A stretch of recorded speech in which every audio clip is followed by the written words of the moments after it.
এই নিন ম্যাম আপনার পার্সেল। 500 টাকা হয়েছে না? এই নিন। কি অর্ডার দিয়েছো তুমি? ওই একটা চুড়িদার। আচ্ছা, পরে দেখাবো? না লাগবে না।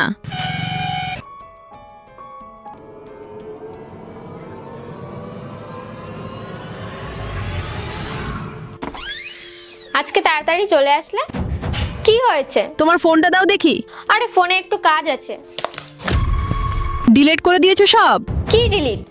অনেক দিন ধরে দিচ্ছি তোমাকে, অনেক টাকা আসছে, নতুন ড্রেস কিনছো, ঘরে খরচা করছো, আমি তো তোমাকে দিইনি টাকা। কোথায় পাচ্ছ টাকা? কি চলছে তোমার? কি চলবে? কি বলছো? ওইটাই তো আমি বলছি। আর আজকে কার সাথে গাড়িতে করে ঘুরছিলে? ও তো আমার বন্ধু ছিল। বন্ধু ছিল নাকি তোমার অন্য কে ছিল? যা মুখে আসছে তাই বলছো? আমার কি বন্ধু হতে পারে না?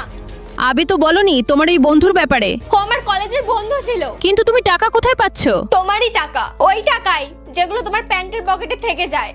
আর আমি বাচ্চাদের পড়ানোও শুরু করে। আমাকে বলনি তো। কি বলতাম? তখন তুমি পড়াতে দিতে। সরি পায়েল, আগেই তো আমাকে বলতে পারতে।